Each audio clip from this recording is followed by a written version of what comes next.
You're listening to Mr. Save a Home, Becoming an Agenteur. Good day, good people. My name is Navid Moosa, and I am your host yet once again for Mr. Save a Home, Becoming an Agenteur. Thanks again for tuning in. For those who are your first-time listeners, thank you. I really appreciate it. There's a lot of podcasts out there, a lot of information out there, yet you choose to listen to this one, and I appreciate that. I never want to take advantage of your time, and that's something that here at the Mr. Save a Home channel, Becoming an Agenteur, we pride ourselves in, is time management, taking advantage of what's been given to us day in and day out. And that plays into today's segment, which is as a realtor or as an agent, I should say, becoming an investor, or just as a realtor, being a realtor and real estate agent, we are selling our time. The house or the commercial or the rental is a byproduct of it. And I'm going to tell you a story. And for those who have been listening to me for a bit, you understand I really like to get into the topic ASAP, no fluff. So years ago, and I'm talking 15 years ago when I got into the business, I was talking about getting into the business for several years and just never had really the guts to do it. Long story short, I was encouraged by several family members to do so, and I did. And there was an agent who was selling property to a family member. And the family member said, hey, you know what, this guy's, I'm making some good money off of him. He said he needs an assistant. Why don't you go work with him? He's a good dude. And, kind of go from there. I'm like, all right, not a problem. So I go and I had an interview for the job, basically, to be his assistant. And I needed to get a license. So I did. Went to real estate school, got my license, all that good stuff. And basically my function within his team was he was someone who got a lot of properties. He got a lot of foreclosures and stuff like that. And I'd have to help him do the reports on them, like monthly reports. So, we did, I would say the first week we went together and I basically shadowed him. He would do the report. I followed him. Then I kind of like jumped in, did a little bit. And he would review it. And we did that back and forth for, I would say, about a week. And everything was fine. Come the second week, and it was okay. You're going to go solo. You're going to basically do these. I'm going to give you the list. When you get the list, you just go at it. Not a problem. So I do this for a month, right? I'm doing what I was trained to do, right, with him for the week. And I'm doing what I was trained to do for the next month on my own. And these reports are due. Now, they're monthly reports, but a month isn't exactly the end of the month. Every month differs sometimes with some of these banks. So I'm submitting these reports.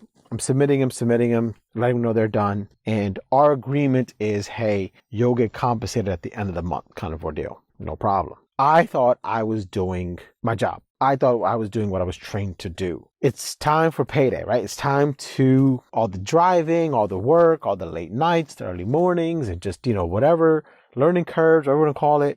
Everything's going to pay off, or at least I'm thinking it's going to pay off. So it's time to get paid. I'm sitting in his office. I'm waiting for him. He doesn't show up.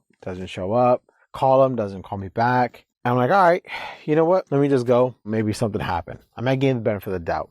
That was my fault. So I go, I do it. And then the next day comes and I call him back again. Doesn't call. Like, all right, now it was that pay period, quote unquote, fell on a Friday. And then I was commuting an hour and a half because where I lived at the time and where the office was, I was commuting an hour and a half to do this. Now I'm commuting an hour and a half one way every day. So it's a 3-hour commute I'm doing. I'm not getting paid for any of this stuff because it's a month. Well, I'm getting paid or supposed to at the end of the month, right? So it's a monthly pay.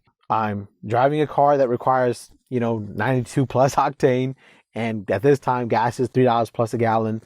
And it's not exactly, it's a little bit stressful.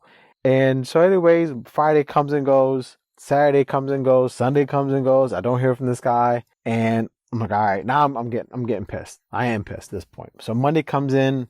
I go in and he's not there. So I said, all right, I'm going to go play a little trickery on him.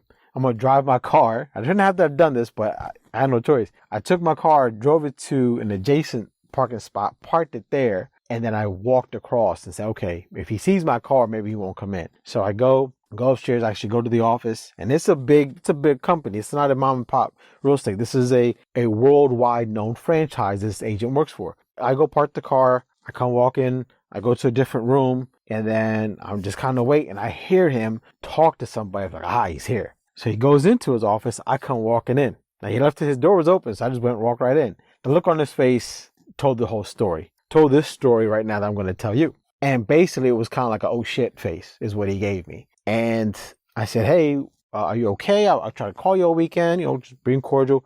He's like, yeah, I just got really busy. And I'm like, okay, cool. I said, well, hey, can I get that pay? I could use the money. He's like, well, what pay? I'm like, well, for the reports. And he looked at me, kind of like had the smug look on his face. I know it's cliches, but it's true. And he was like, pay, you think you deserve to get paid? I'm like, well, yeah, I mean, I did the work. He was like, what you didn't know, what you don't know is I had to correct everything.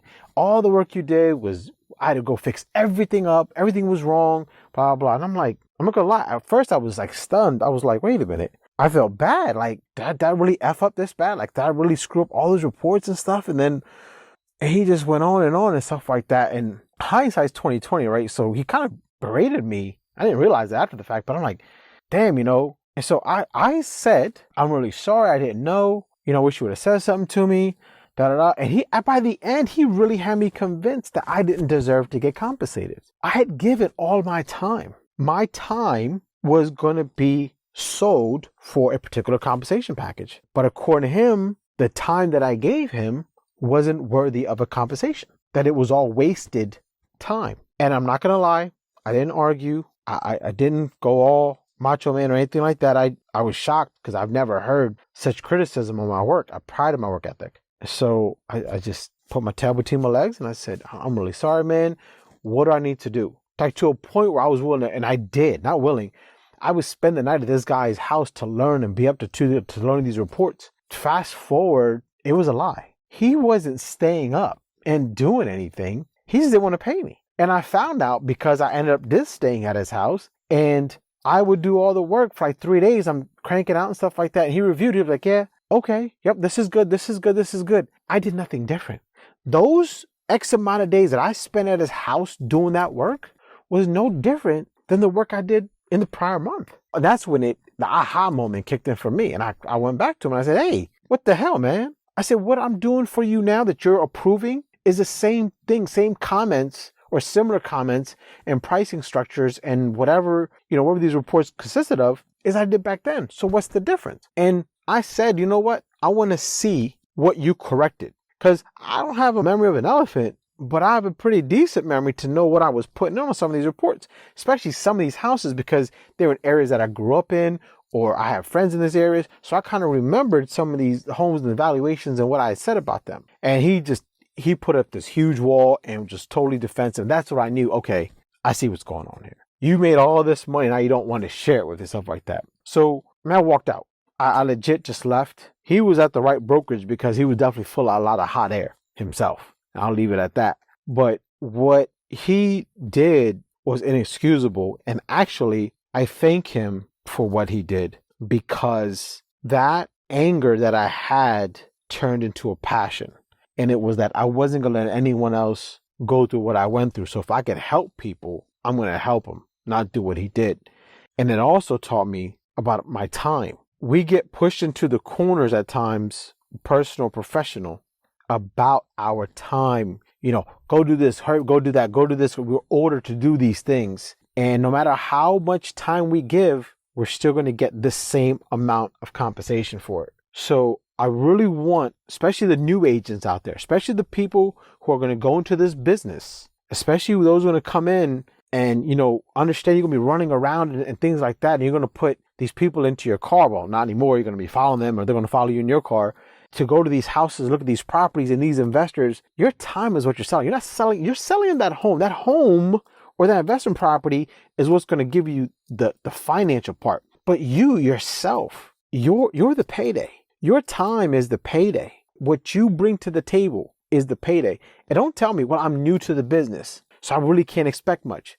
If you say that, then you believe that. What you should say, I'm new to the business. I made the decision to go into this business. So therefore, I know what I'm worth. So you have to respect your time. And if you start off by discounting your services and, oh, don't worry about it, I'll pay this, I'll take it, we'll discount this, you're setting yourself for failure. Because you're basically saying your time is not worth as much as you would like to get. So you're willing to discount yourself. Why? We don't go into big department stores. We don't go into this and if you see a shirt off the rack, you don't say, hey, can you make this less for me? No, the cashier is going to say the price is the price. So I want you to be that non-negotiable item. I want you to respect your time and understand that is what you're really selling. And once you can understand that, you can respect yourself more and value yourself more. And for clients who don't want to understand or appreciate that, that's not a client that you want to deal with then. At least not in my opinion. So that's what I got you guys for today. I appreciate you for listening. I really do. And I know sometimes I ramble and go around robin here and stuff like that, but I'm hoping you understand my stories and what they're conveying. Please make sure to follow or like or hit the heart or whatever it is on cast that they do. But I want you to stay tuned, please, when the new episodes come on out, that you get the latest and greatest that's out there of information that hopefully makes you into a better you, if that's what you're looking for. Again, thanks for listening. Thanks for tuning in. And as always, never chase the money. Always chase the deal. Do right by the client, and everything, and I mean everything else, will fall into place. Take care.